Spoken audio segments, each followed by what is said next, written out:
This is the Louie Tee Network.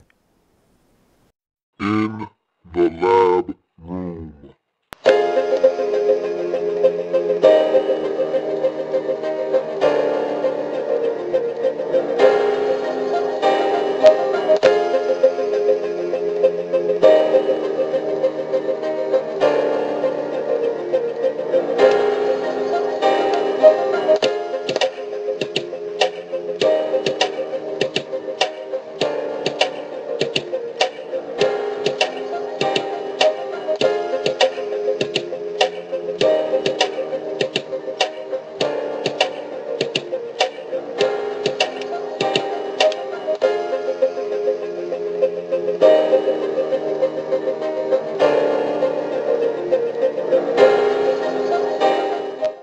Draft Zone.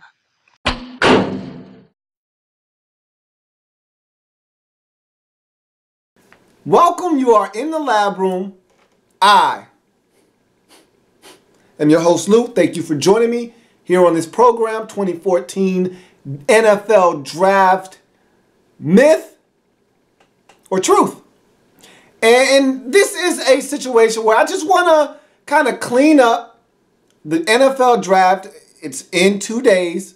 Kind of put a nice little pretty bow on everything and get you ready and prepared for what is probably going to happen, what will happen, and some things that, hey, we're all going to probably be wrong about when it's all said and done. So let's talk about some myths, some truths, and everything in between when talking about the 2014 draft. I've sat back after I released my mock draft, and I've watched you guys mull over decisions, go back and forth, talk about my mock draft, pick it apart, give me your mock draft. Speaking of giving out mock drafts, where are your mock drafts? I only have 2 right now, okay, other than my own. Sarge Steve gave me one, okay? So Sarge has given me his, and my man Bam has given me partial mock draft, first round. I don't want a 7-round mock draft. I don't need you to mull through the whole slush that is the 2014 NFL draft. I just want the first round. And everybody's picking apart this and that. They think this player's... Where's your mock? Okay? When I go 10 of 32, and I'm going to tell you what, I'm going to be ecstatic when I go 10 of 32. Okay? Give me somebody. I want somebody to beat me this year. Where's your mock draft? Beat me. Okay? Because I'm not going over this year. Beat me. All right? So I need mock drafts. You got 48 hours. Send them to the inbox. Comment below. You want to drop the mock down there. I don't care. I just want to see some mocks so I can write them down. I can keep a running tally of who's knocking it out of the park and who's striking out. So you look at a couple of things I want to get to before I get to the proceedings this evening. Look, a couple of shameless plugs. My man BFG, Redskins fan, putting out some heat over there on his channel. Go check him out. Burgundy Fly Guy is the YouTube handle. Check this guy out. If you're a Redskins fan, if you're a fan of another team, maybe you'll check him out. But if you're a Redskins fan, do yourself a great service and check this guy out. He's putting out some heat over there as a vid maker for the Washington Redskins. And my man, Big Q. And I just talked about BFG putting out fire. Well, this guy's putting out the ice. He's cooling off cats with that Black and Blue podcast. If you haven't had a chance to check this out, this is some really good stuff, okay? And I don't give a lot of comments and compliments to people up here on YouTube. This is just not my style. But look, I gotta give credit where credit is deserved. And if you haven't checked out the Black and Blue podcast from my man Big Q, and the YouTube handle is Team Boy TV. And I think he's doing Team Boy TV Turbo right now. So that's the handle that you would need to put in to find him on YouTube if you haven't already checked him out. And he's got a website. I think it's teamboytv.com. So check out his website. He's got a lot of things going on. But that Black and Blue podcast right now. And I'm telling you right now, if you check that out, it's going to be so good that you're going to want to check out more of his stuff. And it's like a Pandora's box. You open one thing, you like it, you open another one, and next thing, you're hooked like dope. That Racism in Sports, episode number 7 of the Black and Blue podcast. Some of the best work I've seen on YouTube in a while. Check it out if you haven't already done so. Check out Team Boy TV Turbo. My man Big Q's Black and Blue podcast. He's a Carolina Panthers fan, but it's some good content nonetheless. So, let's talk about the 2014 NFL Draft, shall we? All right? So, I'm going to essentially go through the draft, each team essentially, and talk about what I'm hearing, what I expect to happen, myths and truths. So, let's talk about this draft and put some of these rumors to rest and some of these notions that people have been gravitating toward. Put them to rest, and let's talk about what's going to happen. So, you start at number 1, at the first pick, and the first thing that, when I released my mock draft, the first thing a lot of people, you either agreed with the Clowney pick, and I'm sticking true to my board. I know I messed up on some picks, and I'll get to them when I get there, but I'm sticking true to my board. I'm not a guy that waffles, that has, 6.0 mock drafts. I give you one mock draft. I'm a guy, a sheet of integrity, a mock of integrity. I don't give you 6 mock drafts. Sure, I know the Raiders pick at 5 isn't probably going to be correct, but I'm not waffling. I said I was going to pick him at 5. I'm sticking with that pick, even though I know he's not going at 5. But look, the first thing that I encountered with my mock draft was everybody beating up the Clowney pick. And, oh, the Texans need a quarterback. Fact. That is a fact. Okay? True. They need a quarterback. But see, what a lot of you are failing to realize is that they don't have to draft one in the first round. Keep in mind, there's 7 of these things in terms of rounds, not 1. So if you miss on a quarterback and you don't pick one in round 1, it's not the end of the world. Guess what? There's a 2nd round. There's a 3rd round. There are other rounds and other guys in this draft that you can select, and you don't have to take one at number 1. And that's why I gave you the logic that I did with the Texans, saying that they feel like all these quarterbacks are the same. And if you feel that way, then you don't take one at number 1. You go ahead and you take a guy that's an impact player that can come in right away, that clearly separates himself from the rest of the field in your eyes, if you are the Texans. You draft that guy, you make him the number 1 overall selection, and then you move on. And so I had a guy, Riley Moreno, came up here and left a beautiful comment. I mean, he used a gorgeous analogy, talking about a guy that needed his car repaired, goes into a shop, sees a beautiful spoiler, and decides to get the spoiler and put it on his car. But guess what? The car doesn't work. You can't use it. I understand the analogy there, but this is the problem with that analogy. The fact of the matter is the Texans, their defense was solid last year. It was really good, but they lost pieces along that defense. Antonio Smith is no longer there, so you need to replace him along that defensive line. You need a guy that's a piece that can move around and rush the quarterback. And is Clowney best suited for a 3-4 defense? Probably not. I would love to see him be in a 4-3 defense. But look, the Texans are going to play a 3-4 defense under Romeo Crennel. And so they need a Willie McGinnis. Jadeveon Clowney can be that kind of guy. I don't know if he's necessarily going to be able to drop into coverage the way you would like him to, but maybe that's something that he grows into as his game progresses. But he'll be able to stop the run, which they need a guy to set the edge and stop the run. He'll be able to get after the quarterback, and so we'll see what happens. But one thing's for sure, the Texans are selecting Jadeveon Clowney. And so you move on to number 2, and this is one of these spots here. Now, I will say this, at number 1, there are 2 other guys that could go here in this slot. One of them, to me, highly unlikely. The other, you know what? I could easily see that happening on draft day. And then we'll move on. Khalil Mack definitely could happen. To me, he's got a 30% chance of being drafted number 1 to the Houston Texans. Jadeveon Clowney, for me, is a 65% chance. And then you've got a guy like Johnny Manziel who's got about a 5% chance. To me, that's it. Those are the 3 that are going to go number 1. To me, it's not even close, though. It's going to be Jadeveon Clowney at number 1. Remember what I just said. So you move on to the St. Louis Rams.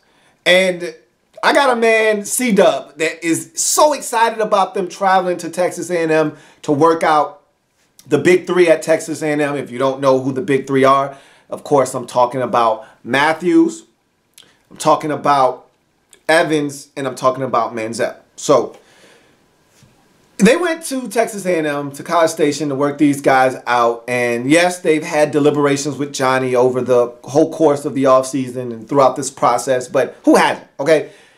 Let me put your excitement to rest, C-Dub. No, the Rams aren't getting Johnny Manziel. I'm going to tell you what, though. The Rams are extremely interested in a guy like Jake Matthews. Don't be surprised if they can't get out of 2, and I still fully expect Les Snead, Trader Les, to get out of pick 2. I just see him getting out of the second pick. But if he can't, and there's no willing takers, then I could easily see that lineage, that Matthews family bloodline coming into play. And instead of everybody mocking Greg Robinson, the 2 at the Rams, I could easily see Jake Matthews sliding in there, nice and quiet, under the radar, because Jeff Fisher knows the Matthews family, okay? He knows Bruce. He knows these guys intimately. He knows what kind of football player he's getting himself when he drafts a guy like Jake Matthews at 2. And he knows he's getting a pro that's going to step in and play for 15 years and not miss a beat at left or right tackle. And I think that's intriguing to Jeff Fisher. So that's one guy at Texas A&M that definitely is in play for St. Louis. Another guy that's going to be in play for them is Mike Evans. And I talked about this. If they're able to trade back, he's not a guy you drafted 2 per se. But if you trade back to say 7 or 6 with Atlanta, 7 with Tampa, Mike Evans is going to be there. That's a guy you take immediately. I think that's the best value right there. So I think they're enamored with those 2. Would they like to have Johnny Manziel? Sure, but not at 2. Maybe at 13. But again, if you are the St. Louis Rams, you need to get players that can help you win right now. You're not good enough as a football team to draft a guy like Johnny Manziel and have him sit behind Sam Bradford. And that's just the end of the discussion there. You need to get players that can help you now. And if you want to draft a quarterback, and you will draft a quarterback at some point in this draft, good for you. But it won't be Johnny Manziel. I'm just letting you know, if you're a Rams fan, don't look forward to that, because that is a pick. You look at Jacksonville at 3. This is an intriguing pick because Jacksonville definitely needs a signal caller. You know, Johnny Manziel, all of the guys that we've talked about throughout the process at the quarterback position, they could take one here. But I just feel strongly that Gus Bradley, a defensive-minded head coach, wants a player that can change the game defensively. And I'm sorry, the 2 best defensive players in this draft, head and shoulders above the rest, are Jadeveon Clowney and Khalil Mack. If you've got a chance to take one of those guys, and you're a defensive-minded head coach looking to revamp and transform your defense, how can you not make that selection? It doesn't make any sense if you pass on this guy. You can find yourself a quarterback at some point in this draft, but you can't find another Khalil Mack. Return of the Mack. Oh, yeah. Return of the Mack. You can't find another Khalil Mack, man. So you got to make the pick at 3. If Mack is available, and I feel like he will be, you got to take Khalil Mack. Now, will somebody come up and take him at 2 and take that pick off the hands of the St. Louis Rams? That's possible. But if everybody stands pat, like I expect them to, and if someone comes up to 2, to me, it's only for one of 2 players. You're either coming up for Clowney because the Texans passed on him at 1. And I know for a fact that if Clowney isn't selected at 1, if, say, the Texans decide to go with Manziel at 1, or they surprise us and go Bortles 1, or Mack, it doesn't matter. Okay? If they don't go Clowney 1, then the Atlanta Falcons, you can go ahead and book it right now. They're coming up to 2. And they're taking Clowney at 2. So I'm telling you right now, if the Texans don't take Clowney at 1, he's not getting past 2 because Atlanta is coming up and they'll give up their entire 2015-16 draft to get him. And so they'll be there to get Clowney if Clowney falls to 2. But I don't see that happen. So you go back to Jacksonville at 3. The only other person that you trade up for in that spot is Sammy Watkins. Other than that, I don't see anybody trading up for Khalil Mack. If the Falcons are that desperate, then maybe they trade up for Khalil Mack at 2. But I don't see it. I expect him to be there. And this is my thinking for the Jaguars. You make a list of 3 players, 3 that you like more so than the rest. Being that you're at number 3, you're guaranteed to get your hands on one of those 3 players. One of these 3 players is going to be there at 3. You select that guy and you keep it moving. And so, for me, that list of 3 should consist of Khalil Mack, Jadeveon Clowney, Sammy Watkins. Okay? One of those 3 players will be there. I guarantee it. Okay? One of those players will be there for you at 3. Say Sammy Watkins goes off the board at 2. Say Jadeveon Clowney goes off the board at 1. Guess what your pick is? Khalil Mack. Nothing to think about. You take him. He helps you change the game on defense. You keep it moving. So, you move on to number 4. And if you're the Browns, man, you got to feel really good about getting something that you really want at 4, because the more and more you hear all the rumblings and grumblings about what could or couldn't happen in this draft, means so many different things could happen. And you could be sitting there staring an opportunity to potentially draft 3 different positions if you like. Quarterback will be there for you. Offensive tackle will be there for you if you want it to be. I don't think you need an offensive tackle. But maybe you feel like I can upgrade guard and you might take one of these guys and want to move them inside. I don't know what you're thinking is there. Sammy Watkins could be there. If that's a dream scenario for you. If Sammy Watkins is there at 4, I don't even know if you listen to any trade talk. I don't know if you don't just hurry up and pick up the phone, give them the name of Sammy Watkins to the guy that's on the other end of the phone, have him write that name down quickly and run, sprint to give that card up so that the commissioner can announce his name and make him a Cleveland Brown. So the best case scenario for you, Samuel Watkins is available. I don't see that being the case, however. So if you're the Browns, I hear all the chatter. I hear all the talk about, oh, we're not taking a quarterback at 4. If you're listening to my man, and you know I love this guy, okay? I love me some Mike Pettin, okay? If you've watched me in the past, you know how I feel about Mike. However, Mike's lying. That's a myth, okay? They will take Johnny Manziel. If they feel like Johnny Manziel is the guy at 4, trust and believe, they will take him at 4. Now, if you are the Browns and you have an opportunity to get somebody else, like a Samuel Watkins, you got to pull the trigger on Sammy. You got to pull the trigger on Sam and then come back and get a guy like Johnny Manziel if you feel that strongly about him. But if Sammy's not there, if somebody you covet like that isn't around, then I say you pull the trigger on Johnny and you keep it moving. I mean, I heard Kyle Shanahan say, oh, he's the most NFL-ready quarterback, yada, yada. I heard all of that. Translation, they'd love to get their hands on Johnny Manziel. And so, will he go at 4? Maybe. Could the Browns get their hands on Sammy Watkins? Absolutely. And if they get their chance, I think they're pulling the trigger on that versus a guy like Johnny Manziel. You move on to Oakland at 5. And here's the situation where if I had a mulligan, I wouldn't have them taking Derek Carr. But at the time when I did my mock draft, some of the things kind of lined up in a perfect scenario where it just seemed like he'd be the logical choice for the Raiders. But having a chance to sit back, kind of analyze the situation, I think the Raiders are going to maybe surprise some people at this pick. All right? Hear me out here. Now, the logical pick for the Raiders is an offensive tackle. Now, you say to yourself, they went out and got Austin Howard. They drafted Menelik Watson last year. They also got Donald Penn. Why do you need a tackle? Because all of those guys that I just named, only one of them has experience at left tackle. That's Donald Penn. Now, of all the guys that I just named, none of them are guys that you can rely on moving forward. Now, yeah, they might be able to help you this year, maybe even next year. And Austin Howard is relatively young, but he's a right tackle. You pencil him in at right tackle, feel good about it. If you need to kick him in the guard, he can do that as well. But he's not a left tackle. You have an opportunity to get a left tackle here.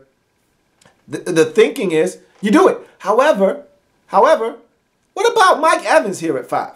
I mean, do the Raiders have a number one receiver on their roster? Last time I checked, the answer to that is no.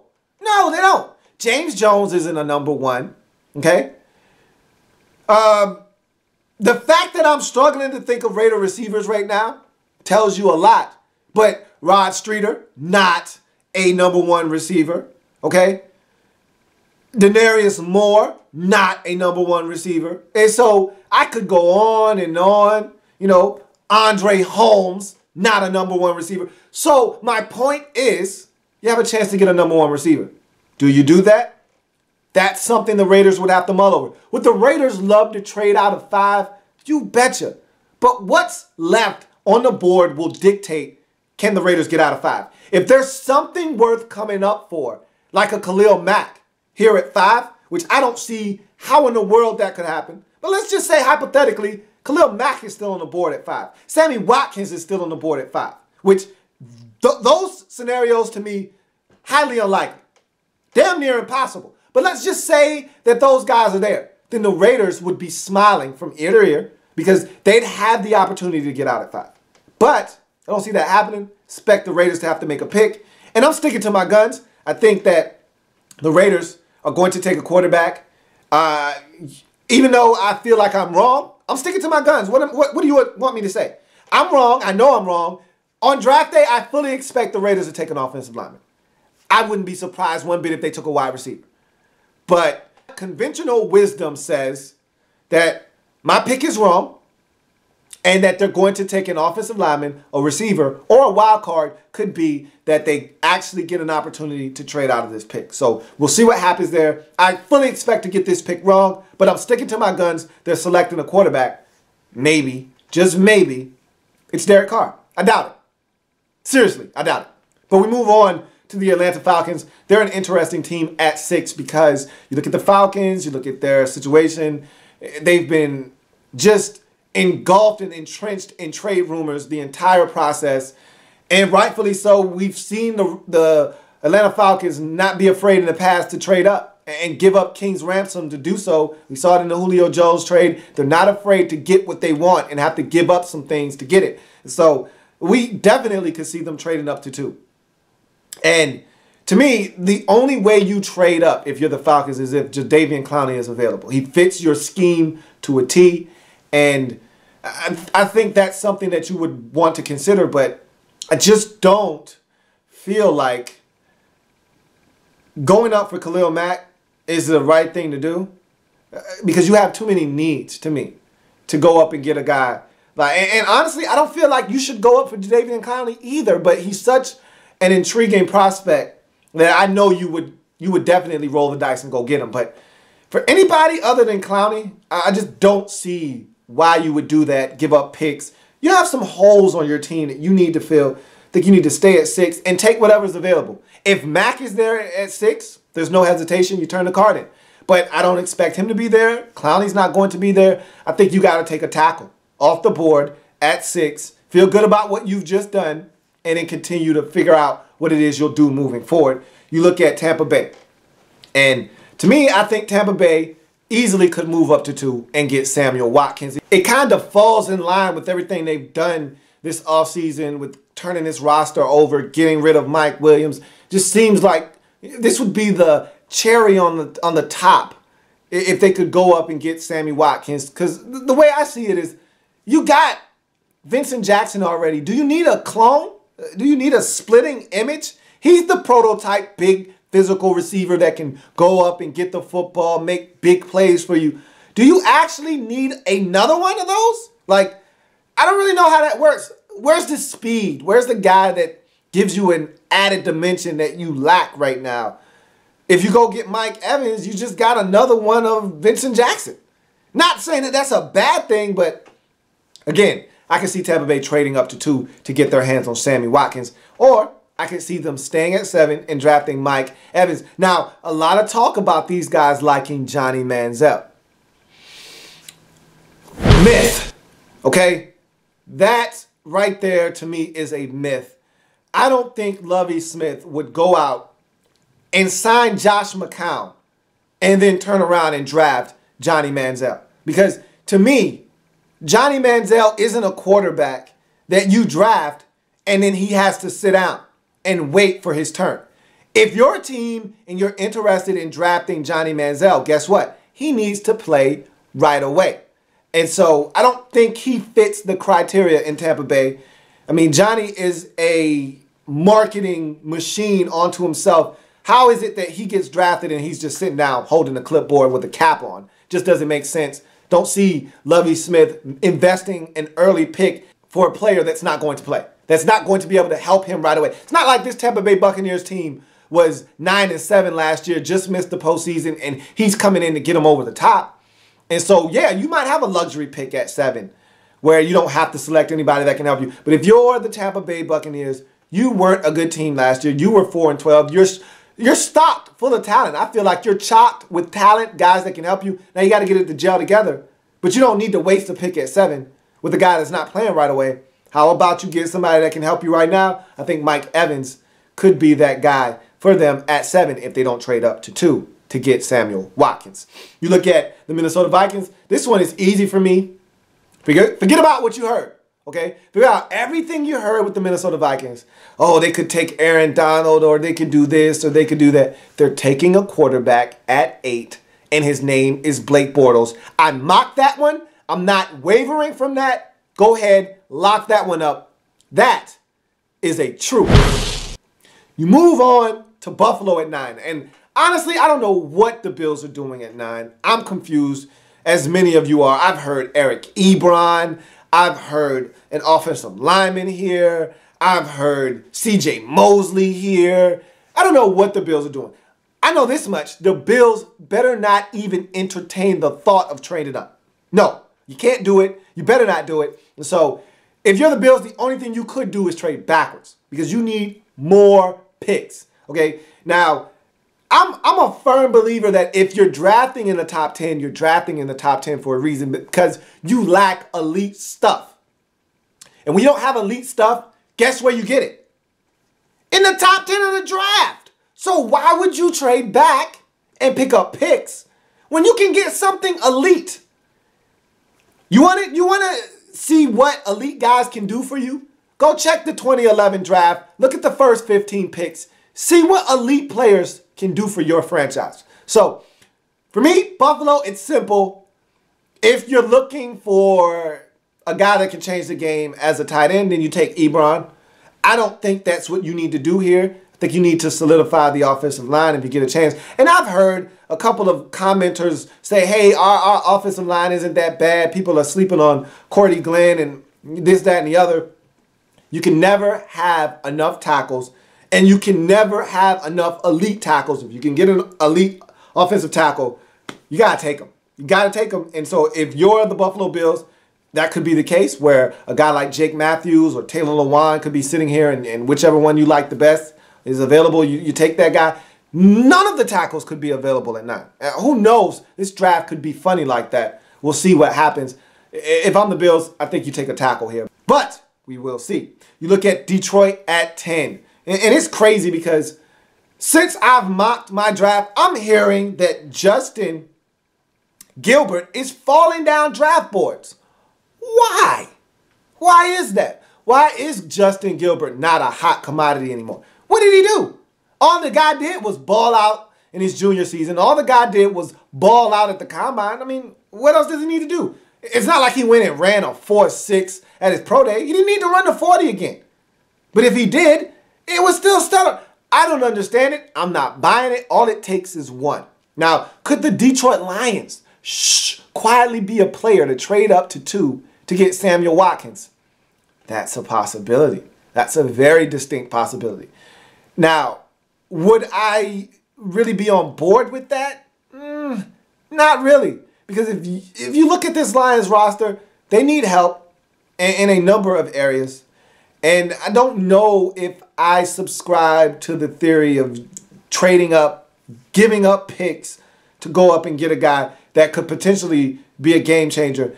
Now look, offense for me with the Lions wasn't the problem. It's always, for me, defense. Closing out games. You know, it's not the fact that the Lions can't score 28. They can score 28. It's, can they stop the other team from scoring 29? And to me, that's the problem. So at 10, I want a defensive player. I don't want you to trade up and get Sammy Watkins. Now, wouldn't that make a hell of a tag team between him and Athens, the Muggletron? You damn right it would be. But, why? Why? No, you take a corner here. And yeah, so what that you drafted a corner early last year? I don't care. You can get a guy here or even a safety if you feel like safety is the better pick at 10. I don't care, but you need help in that secondary. And if you can continue to get pressure on the quarterback and that back half of the defense starts to shore up and they start working together in tandem, in unison, you're going to stop teams from putting up 30 points on you. You're going to win football games. And a guy like Justin Gilbert, and I'm not wavering from my pick here, can help you do that, and he gives you added value in the returns game, much like Patrick Peterson did in his rookie season for Arizona. He could come in and have that same type of impact for you on special teams. I just don't see how you pass this opportunity up at 10 with Justin Gilbert, but we will see. Lions have been rumored to going up to number 2. Lions have been rumored to be looking at other positions. Aaron Donald was in the discussion at one point. So I don't know what the Lions are going to do. I'm just telling you what the smart move would be for them at 10. You look at Tennessee Titans. I'm going to throw you a little bit of a bone, okay? Right here. Tennessee Titans. I have them mocked to take Anthony Barr, and I still think that's what they ultimately end up doing. However, I've got an inside source that I think he's on to something here. And you know what he told me? He said, you know what? I'm hearing in Tennessee. Don't be surprised if the Tennessee Titans select Derek Carr at number 11. They like him a lot. And he's going to be on the board most likely at 11. And I'm not sure that head coach Ken Wisenhunt is sold on Jake Locker. I don't think he's sold. And we all know he's not married. They're dating, okay? They're not married. But if he drafts the quarterback, then those two are married. He's dating Jake Locker, but I tell you what, Jake Locker, he's one of these iffy bipolar type of quarterbacks that scares you a bit, can play some solid football, but he's always injured. And I think Ken Wisenhunt is looking for a new quarterback. Don't be surprised if he pulls that trigger at 11, picks up Derek Carr. That's one to look for, but I'm sticking to my board. Anthony Barr gives you a presence. You're switching from a 4-3 to a 3-4 defense. You need a guy that can get pressure off the edge. I think Anthony Barr is a smart decision there, but don't be surprised if a corner comes off the board at 11 at Tennessee or Derek Carr comes off the board at 11. Don't be surprised. Giants at 12. To me, it's a no-brainer. You draft tackle if tackle is available. And you could very well have a tackle fall into your lap at 12. You could very well look up and see all the tackles gone in the top 10. It's very feasible. However, knowing the Giants like I know the Giants, they're not going to take a tackle even if he's available. They're going to take Aaron Donald if he's available. Doesn't make any sense to me, but that's what the Giants do. And they seem to win Super Bowls doing it, so you're not going to hear me complain about a philosophy that's seen the Giants win 2 Super Bowls in the last 8 seasons. So I move on. Draft zone. Like the content? Want more? Sub up. In the lab room.